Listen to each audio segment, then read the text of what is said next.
All right, welcome everybody to our monthly Science Tavern, and I am very pleased to introduce our speaker of the month. I met Jill in the year 2000 when we were both inducted into the Women's Divers Hall of Fame, and at that time we were the only two cave divers that were inducted, which was quite fun. It was a really good time. And since then, I've watched Jill just go crazy and boldly go where no one's gone before, at least where I would never go before. So, I mean, I'm just in awe of her accomplishments, and I'm not going to say anything more. I'm just going to let her begin because she has an incredible story to tell. She's an amazing explorer, and you're going to really enjoy this talk. So there you go, Jill. Thank you. Awesome. Thanks so much. Well, I had a good Jill to follow in the cave diving direction. So yeah, I was very privileged. You definitely swam before me. But yeah, today I'm just going to share with you a little bit about my work in cave diving and the science of cave diving. I think if you're adjusting your view so that you have the speaker view, you'll see my slides full screen, and the view button is in your upper right hand corner. It's like a little grid, and you can switch that to speaker view. Awesome. Okay, so yeah, my life as a cave diver. I am usually carrying a camera whenever I'm cave diving, so still photography or videography, and oftentimes, working with a team of people. And sometimes that's for academic research, sometimes for making television programs. And it's given me a chance to go to some really beautiful places. In fact, this place, Jill will probably recognize if you just crop the center of that photo. That location was on the back of my first cave diving manual. And I remember looking at that picture on the back of the cave diving manual going, I want to go there. And this is a beautiful cave in Bermuda. And I actually shot this photo about, I think, 35 years after the initial photo was shot there for the cave diving manual. And I had to get a very brief, like half-a-day permit in order to do it, because they don't even let people cave dive in this location anymore. But I think it's one of the most beautiful rooms I've seen on Earth, and really, really stimulated me to explore. But not all my work is in caves. So I am also working in the polar regions quite a bit, the Arctic and Antarctic, but not everything in cold water either. Sometimes I'm out in the middle of the desert. So this is actually in the Sahara Desert in Egypt, right on the border with Libya, on a project that I led for National Geographic some years ago. And yes, there are dive sites everywhere. But caves is, the majority of what I'm going to talk about today. And why on earth would somebody want to dive caves? Well, for a lot of people, they just perceive the darkness, and it's rather terrifying. And yes, these places are dangerous if you're not properly equipped or properly trained or with the right team of people. But caves are so much more than the blackness. I like to say that caves are museums of natural history. So we have an opportunity to learn about the geology and how that might inform us about Earth's past climate and perhaps the future. I mean, these places are also places where we can learn about ancient cultures that have left behind their remains in these portals to another world. And these caves are also the locations of such rich biology that many people, like Jill, go specifically to these places to study what's living inside our planet. So for me, I liken it to swimming through the veins of Mother Earth, because I'm literally in the sustenance of the planet, in that drinking water that you're drawing up from the earth to drink or serve the natural world, or even the industries that we rely on. So caves are literally my office where I get to go to work in these incredibly beautiful places and frequently get to be the first person, maybe even the only person to see something that's never been recorded before.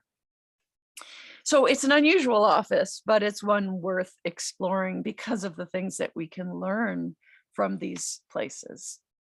Now, a lot of the work that I do ends up taking on challenges, things that people hadn't even thought about doing before, like going inside an iceberg in Antarctica. So I'm frequently given a challenge and then tasked with figuring out how to dive in such a location or how to bring back images from a particular location.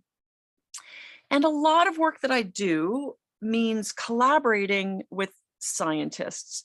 There are very few scientists like Jill Yeager that have the skills to go into these very challenging environments, because most specialist scientists spend their entire academic career and post academic career specializing in one unique area. They don't have the time or maybe the will to develop the skills, training, and the equipment needed to go to some of these hard to reach places. And so I can serve as the eyes and the hands for a scientist that can't go to a place that I can get to. Because I've really spent my life focusing on the gear and the image capturing capabilities. So that means that my job is sort of a delicate balance between right brain and left brain, because I'm creating art and having to bring back creative assets from these remote environments. But I have to still stay very focused and pragmatic on, my life support equipment, which can be very complicated for some of these advanced technical dives that I'm doing. But caves are worthy of exploration. And as I said, I think of them as swimming through the veins of Mother Earth. And, this is where your drinking water lays. And even if I can't fit through a space and swim through a space and animate it with my camera, then we all have to recognize that water moves through the earth, in between the grains of sand, in the soil, from higher places to lower places. So water is moving through our entire planet, and understanding these resources and protecting them for future generations is critical to the survival of humanity. So scientists, who do I work with? Well, some of my favorite scientists are biologists, speleobiologists, and astrobiologists interested in the living things that we find inside these caves. And as I sort of alluded to a moment ago, it's not just inside these big caves where I can swim through and pass. There are things living in the interstitial spaces all over the planet, tiny things living in between grains of sand. I mean, if you just dig a hole in the beach and see the water fill in from the water table, there's probably living things in there.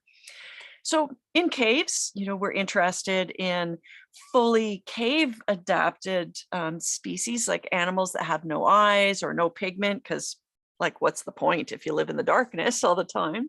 So there are fish, and there are amazing crustacea living in these spaces as well. And I won't spend too much time on these cave adapted animals, because I'm sure that you've had the full rundown from Jill, but they are amazing. And there's much that we can learn about evolution and survival from these unique species that look so similar. Like the morphology of their bodies is so similar, like this one that lives inside a cave and the one in the corner that lives in the river. And yet they have very, very different longevity and very, very different ability to, hunt and sustain themselves over, long periods of time.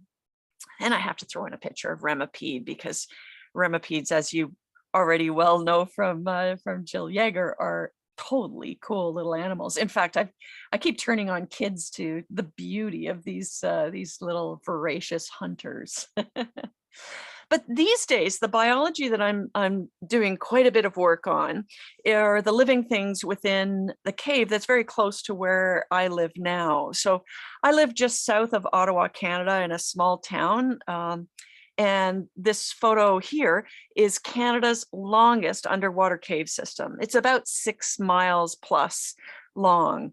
And this photo represents the best visibility I've ever seen in this cave. So unfortunately, most of the time when I'm exploring or working here, I'm only working in 1 to 2 feet of visibility.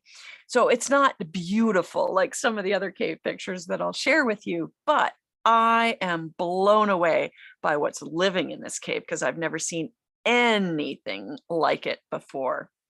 So this cave, I would hazard to say, has like the densest biomass I've ever seen in a freshwater cave system. And it just runs the gamut. So first of all, there are things like this that I'm always seeing inside the cave. These are actually nets that are created by caddisfly, Trichoptera larvae. So these insects actually begin their life cycle underwater, and they spin these mucus nets so that they can have like a little plankton net in the water. This was an extremely clear day I had in the cave when we had at the end of a flood cycle, we had a brief period of very little flow. So normally these things are like wafting in the flow of the cave. And sometimes the Trichoptera actually line up their little nets all across my safety guideline. So that's the guideline that I run through the cave system as a navigational safety reference. And I'll come back after a couple of weeks of absence and I'll see what looks like dirty socks hanging on the line. And that's the Trichoptera nets, which are really, really cool looking. But what's of the most interest to me is what's all over the floor of this cave. There are millions of freshwater mussels and sponges. As you can see, these little white fingery things are sponges. So there's a bit of a silk covering on this pile of mussels, and that varies every time I go into the cave. And I also will tend to see fish coming and going from these beds of mussels and sponges. And in fact, I often see, this is a smallmouth bass, and I'm seeing a lot of very dark color morphology, like black color on some of these bass. And I'm not really sure why yet. I'm still sort of at the stage of cataloging everything that's in this cave that's so monumental. But these bass will go in and they hover over the mussel beds and they dust them up. And I'm sure that they're moving some things into the water column that they may wish to eat. And certainly they're providing a service for everything else there that's filter feeding. What's really cool about the fish and the mussels is that those freshwater mussels cannot survive without a fish host. So this is the part of the mussel story that I didn't know before I started, studying these and working with a malacologist at the Canadian Museum of Nature, Dr. Andre Martel. So freshwater mussels are very different than marine mussels in that the freshwater mussels require a fish host. And here's how it works. So mussels have a sex. These bivalves are male or female in some species. And the male will release sperm into the water column. The sperm will tumble through the water column in this very high current, and a female mussel will catch them and then begin gestation of her young. So she's working on little teeny microscopic hinged shells. And this female mussel that doesn't have eyes and doesn't have a brain somehow knows that it's important for her to build a lure out of her own flesh. So she literally grows a fishing lure that looks like a beautiful minnow with eyes, or eye spots, I should say, and frilly fins. And then she flicks it in a rhythm that attracts a particular species and a particular age of fish. So she's working on trying to get a young, immature juvenile to latch or bite at her lure.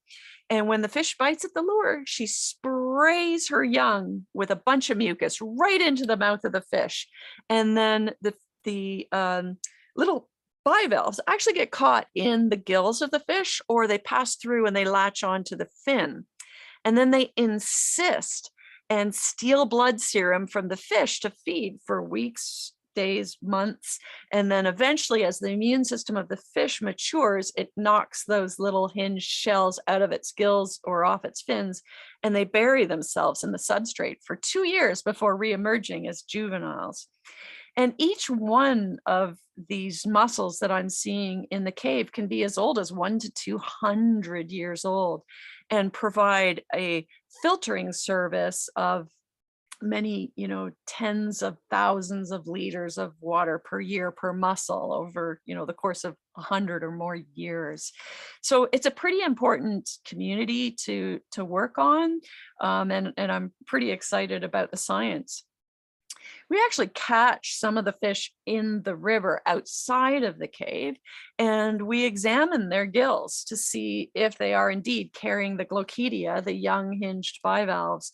And so this is a sturgeon that we've caught, and we actually just sort of pry open his and look at his gill arches with a hand lens. And if we find glochidia, sometimes we'll dissect and take the gill arches. And if we see no glochidia, the live fish goes back into the river again, because sturgeon, as well as the mussels in the cave, are endangered. Although this area is one of the last stands, the greatest populations left of these sturgeon. We have just this year found some glochidia, some larval mussels inside a couple of other species. And so we're working on that right now for a paper, but we have found them in walleye, which is kind of cool. And this is what they look like. You are actually able to see them here in the gills, and then we're able to examine them and actually determine the species. So we'll know who's working with who. But this is the lure. So this is a plain pocketbook mussel, Lampsilus cardium, and that beautiful looking minnow is her own flesh. So when she like hides it, it's actually split in half. So those halves kind of marry up, and then she wiggles it in the water to attract her host. And I just think that's amazing. So that's freshwater caves. I mean, we've certainly seen a lot of life in anchialine caves, so freshwater caves that lead all the way out to the ocean or have fresh and salt water in them. Like you can see on the walls of this cave, there's stuff growing all over the walls. But this freshwater cave in Canada is pretty different, I think. Here's a cave in Bermuda, and although there are certainly cave adapted animals in this cave, it's not like the whole cave is a living biomass like I see in my local cave. So for those that haven't really thought about underwater caves and what they look like and how they happened, just a really quick primer. This is a cave in the Bahamas. This is Dan's cave in Abaco, and we're swimming in between these beautiful columns. And these columns would have occurred or been creative when there wasn't water inside this cave. So several times in Earth's history, this cave has been dry and rainwater has soaked through the ground, percolated down through the soils, dripped from the ceiling to the floor, and left behind little tiny microdeposits that slowly built up these beautiful speleothems. And they're quite stunning. And then when the water tables and ocean levels were higher, the caves are filled with water, and we're able to swim through these beautiful environments.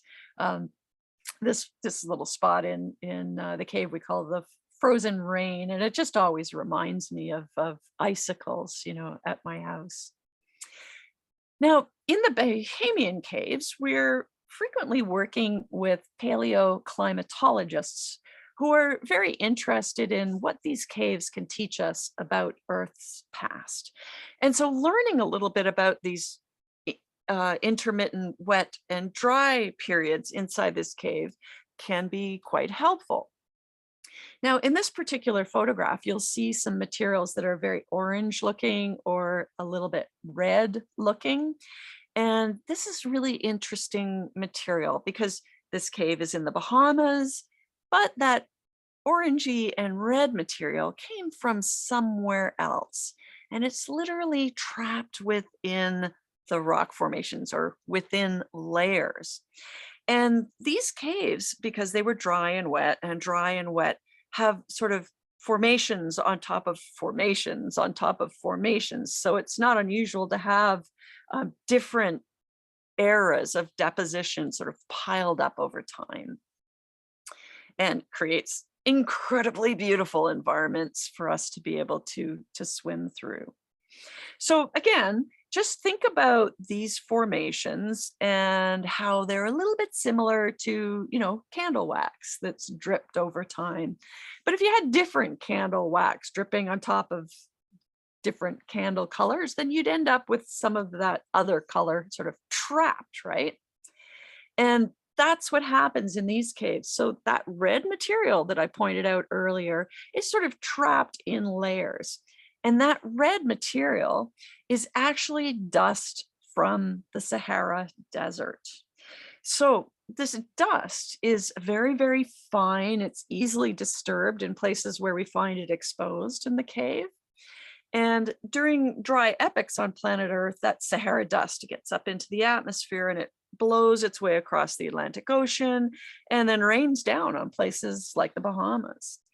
In fact, in June 2020, we could actually see one of these red Sahara dust storms coming off the coast of Africa and bringing materials all the way to the Bahamas and even some East Coast places. Now, we don't see large quantities of it. It's not like we get an inch of it in one time, but when we start to look at the layers, we might find an inch deep layer in between calcite. And we can stick a really expensive sampling device in there and and suck some of that out. But Dr. Peter Swart from the University of Miami asked us if we would bring out a very particular formation so that he could cut it open. So we found a formation that had Sahara dust. It was very painful. It hurt my heart to knock down a beautiful little speleothem with a sledgehammer and chisel, but we brought it out using a lift bag because it's very dense, very heavy. And then Dr. Swart was able to cut it open, and through comparing the layers of Sahara dust that he could see inside the formation with other climate information that he had, he was able to determine that the cave was at least 350,000 years old, with 4 separate dry epochs captured within the rock.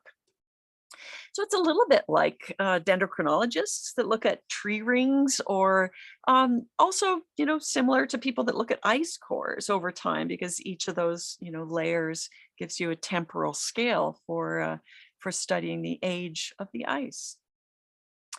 I've also worked with paleoclimatologists in Bermuda, and they're interested in not just the caves on land, because those are relatively shallow, no deeper than about 80 feet deep. And we kind of run into a basement where we can't seem to penetrate any deeper in Bermuda. But Bermuda's the top of a volcanic seamount, an atoll. And so we decided to do some deep dives off the Bermuda Bank and the Argus and Challenger seamounts to see if we could find relic sea caves that may have been present at other sea levels. And so we hatched a plan to do dives up to 500 feet deep off Bermuda to see if we could find some of this evidence. For these dives, we're using rebreathers. So rather than just a traditional scuba setup where you inhale from the scuba tank, exhale and make bubbles, we're using a device that allows us to recirculate our exhaled breath, and the carbon dioxide is removed from the exhaled breath, and then micro injections of oxygen are supplemented to the breathing mix to make up for the molecules of oxygen that my body has metabolized along the way. But the rebreathers also give us a chance to mix exotic gases for deeper dives, like adding helium into the mix to help us control things like narcosis that can give you, judgment issues while diving. And it just helps us to manage and optimize our life support for very deep dives to get us back to the surface as quickly as possible. So what we did in Bermuda was dive down the bank and look for places like this. So this is my colleague, Dr. Tom Iliff. This is about 370 feet deep off the Bermuda Bank, or actually, I'm sorry, this one was off the Challenger Seamount. And this ledge is a continuous ledge that would have been carved by waves crashing on an ancient shoreline. So this was a tall cliff, and the waves were going crash, crash, crash, and creating that ledge. And that's a former sea level stand. So here we were bringing back rocks and biological samples. From here all the way, we ended up going as deep as 460 on this particular project. Some of the other scientists that I work with are interested in preserving the cultural past, so paleontologists, archaeologists, and I've done quite a bit of work in the Bahamas, in Mexico, in Cuba, all with different archaeologists. Sometimes we have to travel great distances through dry caves to reach the water. So this is in Cuba, where we were doing some work. But at other times, we are able to rappel downward from the surface, like literally drive up to, in this case, an ancient drinking water well in the Yucatan Peninsula in Mexico. So this is a photo by my colleague Wes Skiles. And what you're looking at here is the inside, the underside of a drinking water well. And the strip up the center of the photo is actually the pipe that leads down, and there's literally a little old man that pumps up and down a wooden pump handle to bring that fresh water up from below to feed his cattle in this very dry part of the Yucatan. But what we were very interested in this cave is this. This is the debris mound, or the talus cone, of everything that's fallen through the hole or from the ceiling of this cenote, or this well. And on the top of that mound, we find modern things like rusted buckets. But as we travel down, first, rappelling down, getting all our gear together, as we travel down that mound, we find sometimes long passages that branch away from the sinkhole itself with upstream and downstream passages. But we also find more and more artifacts. So we find things like Spanish colonial water carrying vessels that might have been lowered down to capture fresh water. We also find the remains of ancient peoples like the Mayan or Lucayan Indians in the Bahamas. And paleontologists can look at these and learn about whether these were, placed ceremonially or represented accidental drownings or other stories. In this case, this particular skull was a ceremonial placement, and the skull was surgically defleshed before it was placed here. So we can actually see marks where tools had defleshed the skull. And I know it sounds horrific, but to a Mayan, they might have been doing this person a favor because they thought they were hastening the steps of death. Just like if you take a seed and you soak it in the water, it'll sprout sooner. They might have been helping this poor, Mayan sprout sooner in its in its reincarnation. But beyond human bones, we also find animal bones in places like this. That's an extinct sloth from Cuba. Now, sometimes, as in the last picture, things are literally sitting on top of the silt. But in other cases like this is very much a part of the substrate. So to remove it would be to do great damage to an important material. And so the challenge has always been like, how can we do this better? Like a couple of times I've been tasked by an appropriately permitted scientist to bring out a very precious thing like a human skull. And you have to be so careful not to damage it. Like imagine those surgical marks on that skull could be easily damaged in a retrieval process. Plus it never really felt right. And then in the case of something like this, it's so much a part of the substrate that to remove it would be to damage it. So today, what we're doing is advanced photogrammetry techniques where we're scanning things in place. And this is a scan of that sloth skull. Then we can share the data with scientists and they can look at it on a screen, they can print a 3D replica, and they can do it in a way that is, highly detailed, 80,000 data points per square inch. So amazing, amazing opportunities. In fact, with this scan, the scientist was able to zero in on the bite pattern on individual teeth to help them determine and make a match for its species. So these are two images that show various stages of the construction of a scan. So neither of these are photographed, but as you can see, it looks pretty hyper real, and then the object remains underwater. So this particular object is still underwater, but here we have a nice detailed scan where we can even look at the blunt force trauma that probably killed this guy. And we can also share with scientists the context of these articles. So we can show them where the skull was beside the pot, beside something else, and we can scan an entire shelf of the cave and give them an opportunity either on their computer or with a VR headset to kind of be on that shelf and see the context of the various artifacts, or even parts of the cave that, maybe were painted or maybe had some ochre or something. And we go one step further now where we can use a device like this. This is a beta version of the Microsoft Hololens from about a little more than 3 years ago now, actually. And this is what you would see if you were wearing the HoloLens. So my colleague Corey Jaskolski here has done all of the software programming in order to create these very compelling photogrammetry scans. And this is a hologram of an ancient saber-toothed bear that we scanned right here.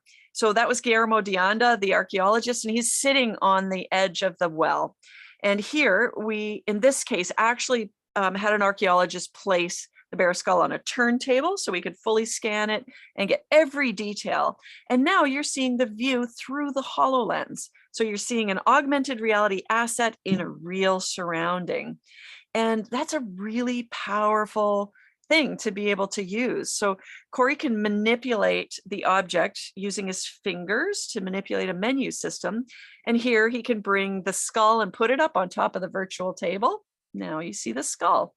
And if multiple people were wearing HoloLenses, they would all see it from their own relative angle. So it's pretty powerful technology that really serves as the future for education and tourism and games, so many things. And it gives us a chance to share with our very generous Indigenous guides, the Mayan people, who have been so gracious to allow us to explore on their property. And what we're looking at, what we're cataloging here are very likely their ancestors. And so they should be given every opportunity possible to participate in the most full way and see what we're doing. Now, not everything I do is in caves, and I do also do some support of historic and cultural expeditions and retrieval of things from time to time. Like in this case, this is a sextant that we recovered for a museum, and it was brought out after a 2-year permitting process. And we brought it off of a World War II shipwreck in Newfoundland. And we alerted the museum as to the presence of the artifact. And we were concerned because it was laying open on the deck in this wreck that's, easily diveable by others. We were afraid it would get stolen. So we worked on a 2-year permitting process to get permission to bring it out and deliver it to the museum, who had a conservation process all funded and ready to go once we put it into their hands. Because even conserving and stabilizing an artifact like that can take 10 years of stabilization. So we can't just sort of pick something up and take it to a museum and expect someone to take care of it. Not only is that illegal in Canada, but it wouldn't result in proper conservation unless everybody's ready to take care of it. Now, these shipwrecks were sunk by German U-boats in World War II because they were carrying a very high grade of iron ore that was critical to the shipbuilding efforts. So a very important series of shipwrecks. We're also diving in the mine that the iron ore came from because the mine is now flooded. And there is about 9 square miles of mine that we're exploring and cataloging all the equipment and machinery that's in there. Also out in Newfoundland, though, we dive around the icebergs that come parading down the coast every summer as the ice breaks up in the north. And it's wonderful to dive around the ice because I sort of feel like it's a bit of an endangered species these days as we sort of march towards an ice-free Arctic, probably within our lifetimes. Now, I think the most consequential project in my life was this one from the late 1990s, where I worked with the United States Deep Caving Team, volunteering for over 2 years to even prepare for the dives here. And on this project, we created the first ever 3-dimensional map of any subterranean space, dry or wet. So the most accurate 3-dimensional map ever created.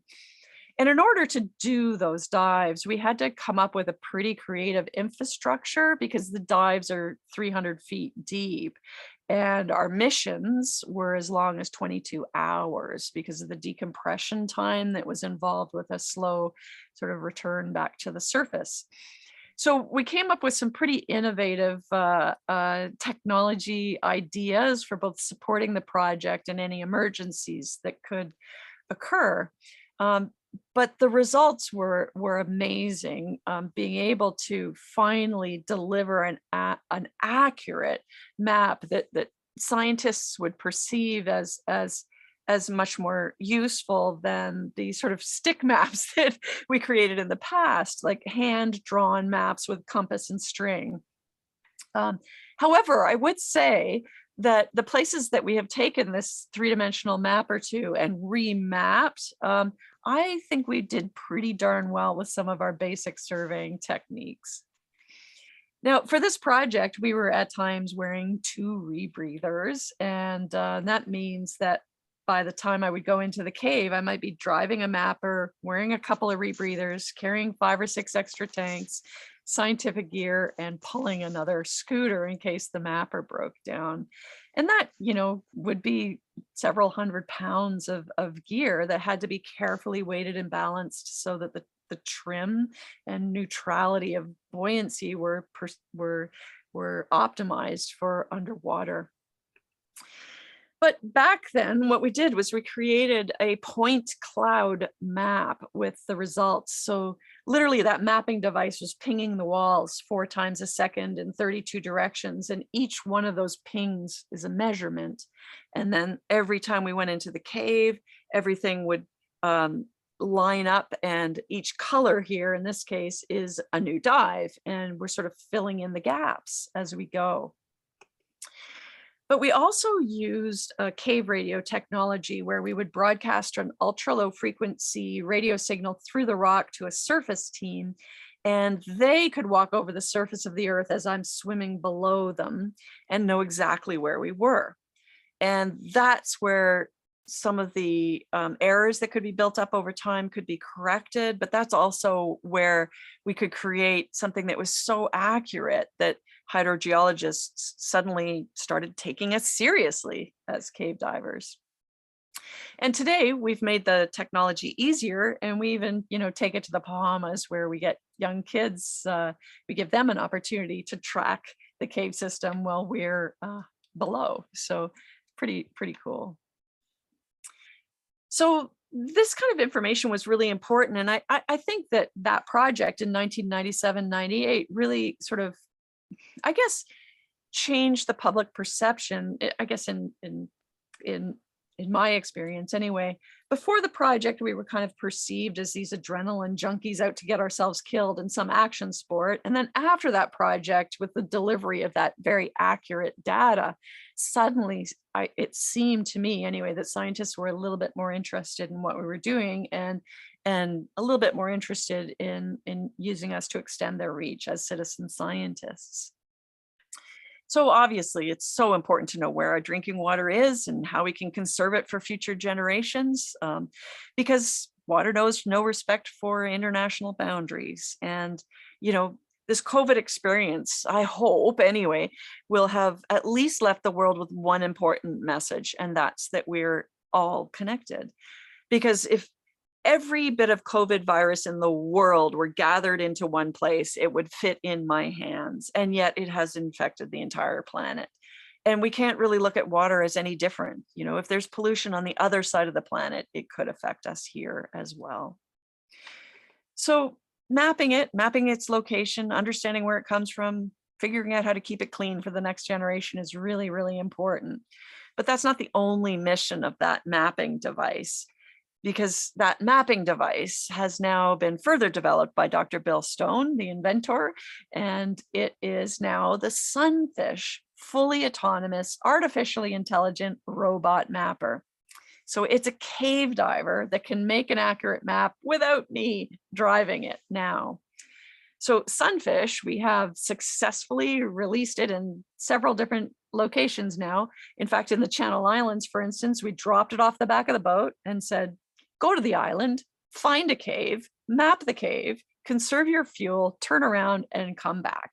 And it did it completely without our assistance.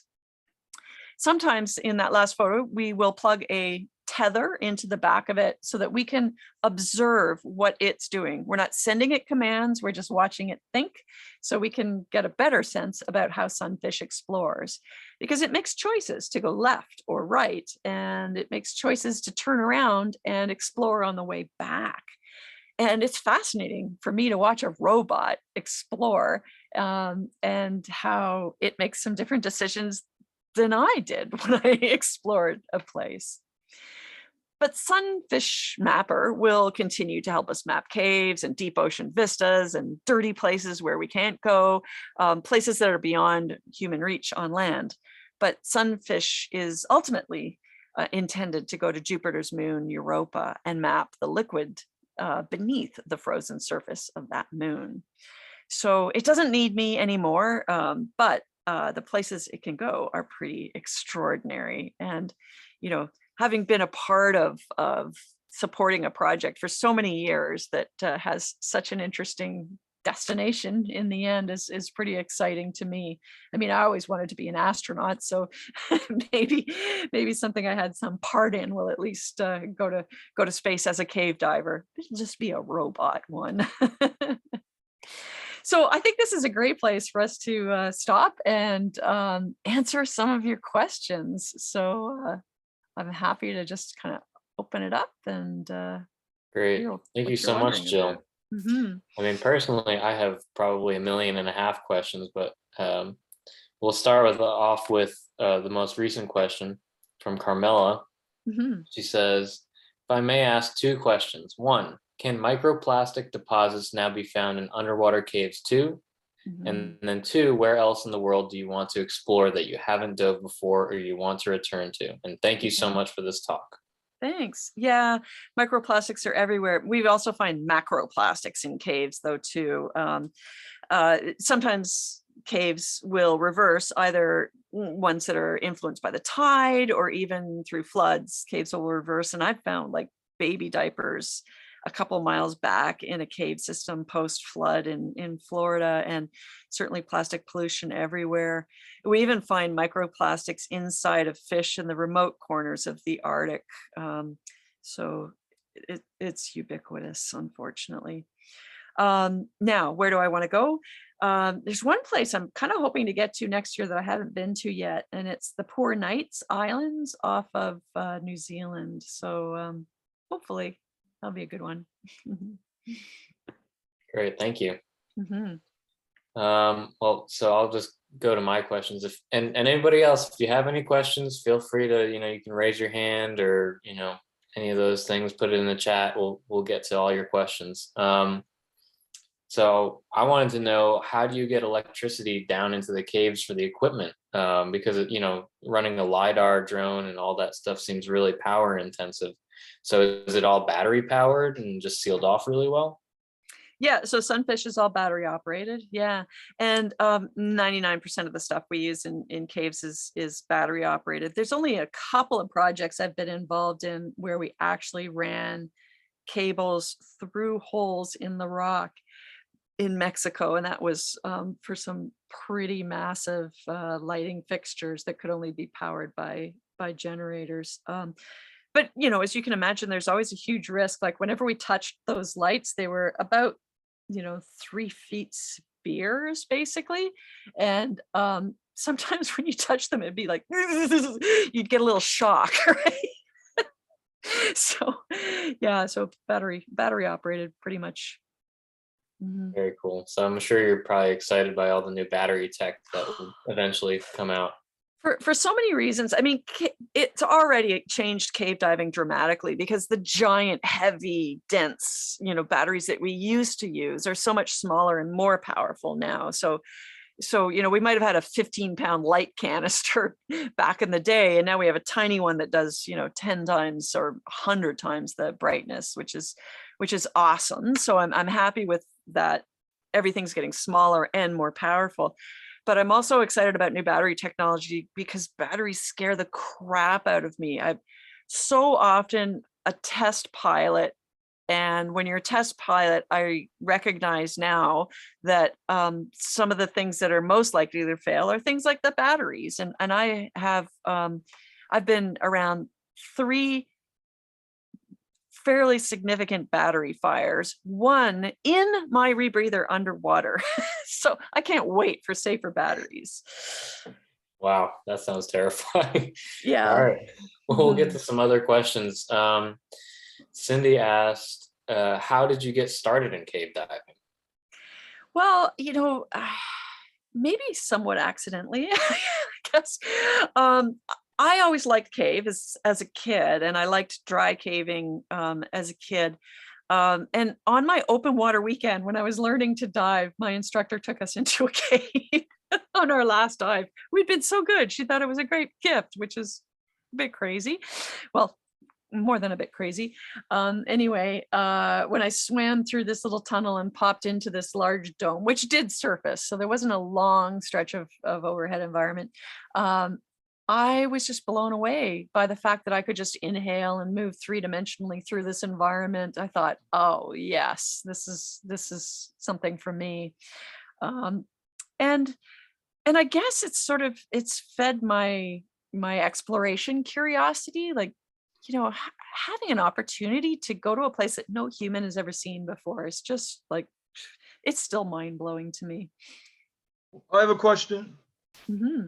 Oh, yes. If that species of host fish went extinct, would that species of mussel also go extinct?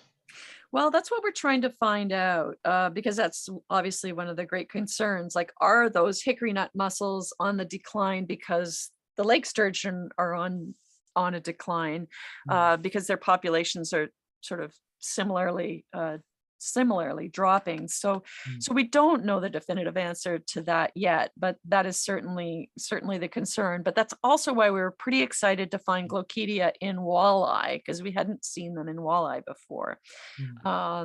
So right now we're early enough in the exploration that we have more questions than answers, but that is one we hope to answer at some point. Thank you. Great. Thank you. Thanks for the question. We'll go back to the chat.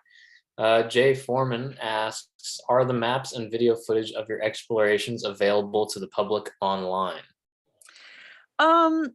We often don't eagerly publish maps online of caves, because we're trying not to attract people to a common nuisance, basically. So in some cases, like down in Mexico, there's one repository where everybody sends their data and the maps are kept. And then if there's a request from someone for that data, they give it to them, as opposed to just sort of throwing it out there into the general public. So, and then there's also landowner sensitivities. Like in some cases, landowners are like, please do not publish this. We don't want everybody and their brothers showing up at our place, because we have also seen situations where once people know where a cave is, dry or wet, and everybody flocks there because it's interesting, they despoil it, and then the landowner says, sorry, no more access. So most of the maps themselves are sort of shrouded with an extra step where I would never not share a map with somebody who's properly qualified to go to a place and permitted, but I wouldn't necessarily throw it out there to the general public. Sorry, that was a bit of a long answer. Yeah. That's good to know. Let's see. Our next question is from Diana. Says, my son is really intrigued by this kind of stuff. He loves science, and at just 17, he got his scuba license. Any advice for a beginning adventurer? Yeah, fantastic. That's great. I mean, the best advice is dive, dive, dive, of course, because lots of experience outside of instruction is really important. But maybe something to keep in the back of your mind is the fact that there's actually a lot of money for young explorers now. It's harder and harder for people like me to find grants and support, but National Geographic, the Explorers Club, the Royal Canadian Geographical Society, the Boston Sea Rovers, so many organizations, Rolex, Our World Underwater Scholarship, Women Divers Hall of Fame, which has training grants and scholarships for both females and males in some cases. So there are lots of organizations that do have support for young explorers. So it's never too early to start looking for those things and planning ahead to how you might apply for some of that support. Great advice. Going back, Martina from the Office of Kentucky Nature Preserves asked, so these fish can detect the lure in complete darkness, going back to the fish. Yes. Yeah. The lure, it's interesting, as I've been only fortunate a few times to be in the right place because it's a once a year phenomenon, right? But I've watched the lure and it's vibrated with a very particular pattern. And I can only assume that the vibration may be what it's attracting the fish. So again, more to learn, but I have noted that different species have a different lure and a different strategy for their vibrations. So maybe it's interesting to a particular species. Great. Yeah, it definitely seems like there's more questions than answers with the mussel-fish relationship. Any other questions? We'll just kind of open up the floor to people.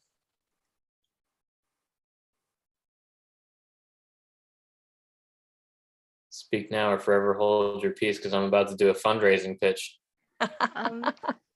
I have one more question. And it's, sorry if this is very basic, but when you're in a cave and you only have 2 feet of visibility, how do you systematically go about finding what's there that may be hidden? Yeah, it's really slow. And that's a great question, because oftentimes I can't see the walls or the ceiling, and I may only see the floor, even though the ceiling is so close. I'm scraping my shoulders on it at times. So we will generally lay a singular guideline first. So it's almost, like create a little stick map from here to here to here to here. And we map that little stick map. And then we go back over and over and over again. And we literally, like, in the case of this particular cave, you can't even just sort of swim and look. You have to tie on a line and go to this wall, and then use the same line and go to that wall. So you can always find your way back, because if you just turn away from the line for a moment in this cave, you can absolutely get lost. And other than, having the flow to assist you, it's very disorienting. So we do that over and over again and slowly fill in the blanks of the walls, and there'll always be things that we've missed. So every time I go back, I can fill in more detail. That's why that mapper is so awesome. I wish it would fit in my cave. Thank you. It'll probably be in that iPhone next year. Looks like Lisa has a question. Do you want to unmute? Hey, thank you very much. I really enjoyed this. I have, when I was a child, I had lofty ideas like doing such things as being an explorer, which I not to be sad and remorse about it, but I, was met with normal people don't do that.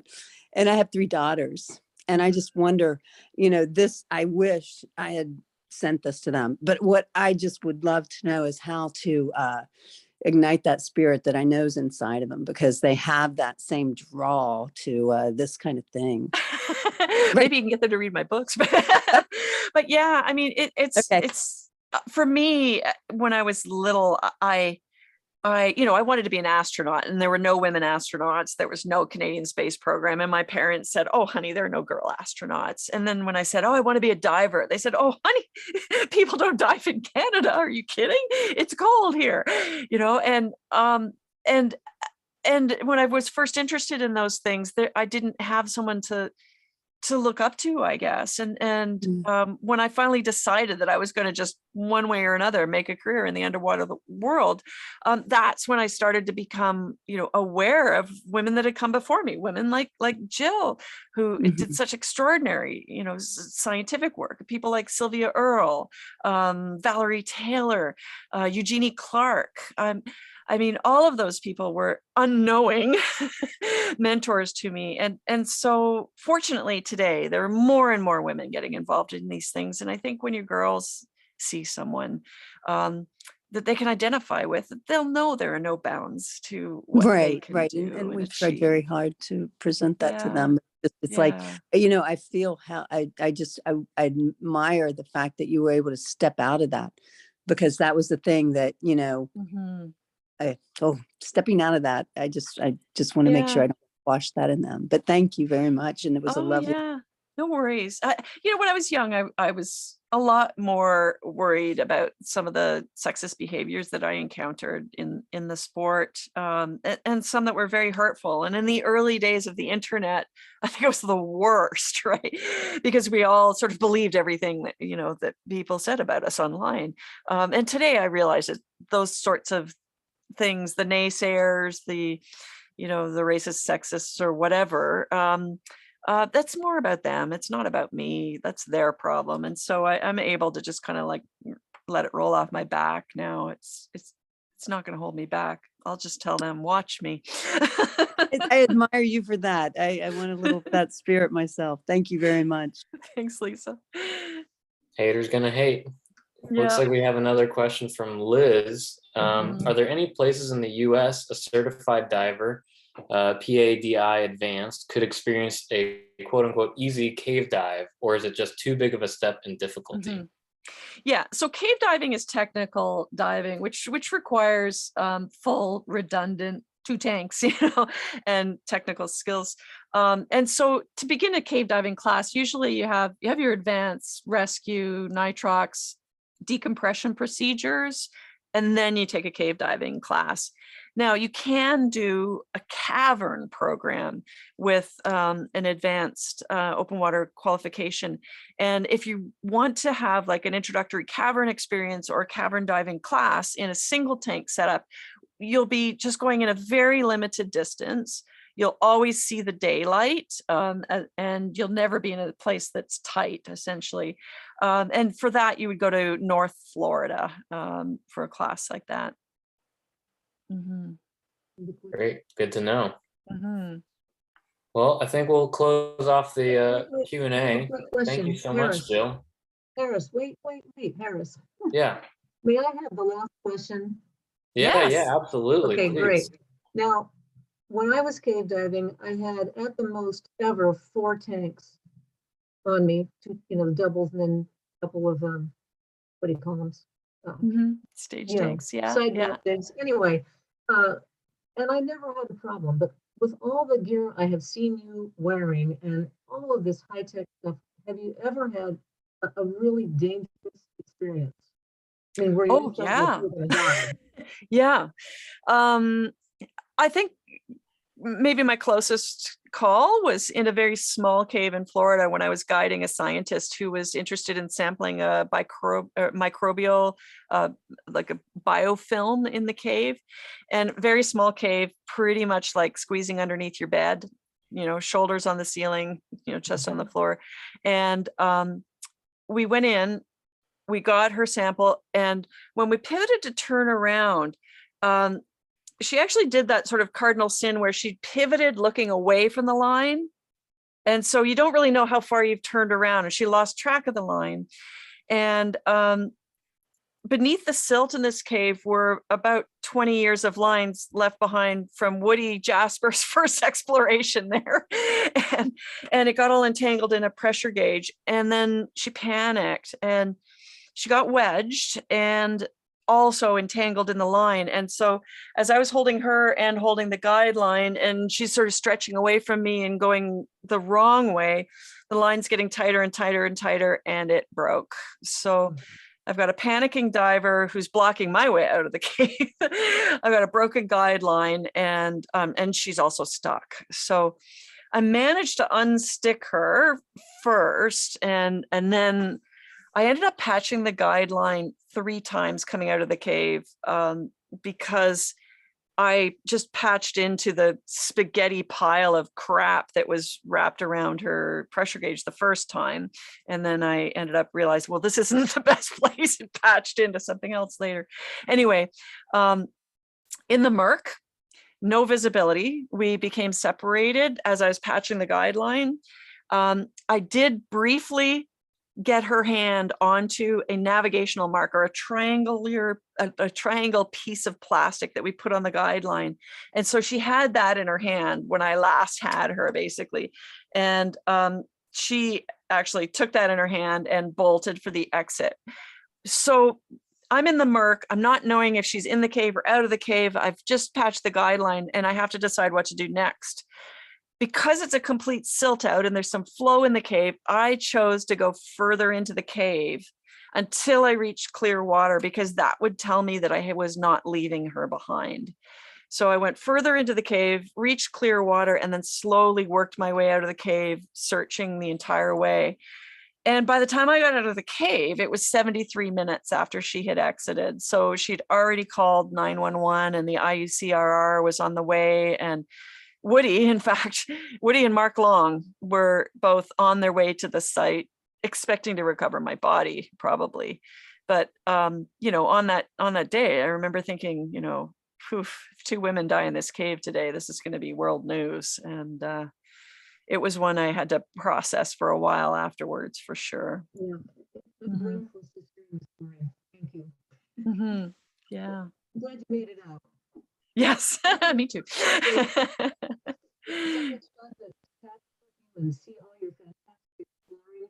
I encourage you all to buy her book, and if you have kids, look at that AQUANAUT, and then I'll send it over to Sarah's again. Thanks. And feel free to email me at intotheplanet.com, anyone, if you have questions that you were too shy to ask tonight or didn't get a chance to. Thank you. Great question, Jill. My palms are sweating right now. But yeah, that was an amazing talk. If you want to see it, I'm going to link right now in the chat to our YouTube channel. We've been recording, so this will be up there if you want to revisit and see again what we saw today. And also, we're trying to raise some money just to cover our meetup.com costs. So I'm going to go ahead and copy those links in here as well. Let's see, I got to pull up the, let's see here, meetup. I have we're not super official with the fundraising. We've kind of just been paying it ourselves. So, you know, you just Venmo or PayPal. I think there is a way to, let's see. There is a way to send on Meetup, but I'm not exactly sure how that works. There's that information, and we'll have that posted on the Meetup. So if you enjoyed tonight's talk, we'd really appreciate some help with covering our Meetup costs so we can continue to do these talks and host amazing speakers like Jill, and run by, you know, co-organizer Jill. So kudos to all the Jills out there. And again, I just want to say thank you so much to everybody for showing up, and thank you to Jill for an incredible talk. I know I'll probably send you a couple of emails because I have so many questions. Yeah, so round of applause. Yes, thank you, Jill. All right.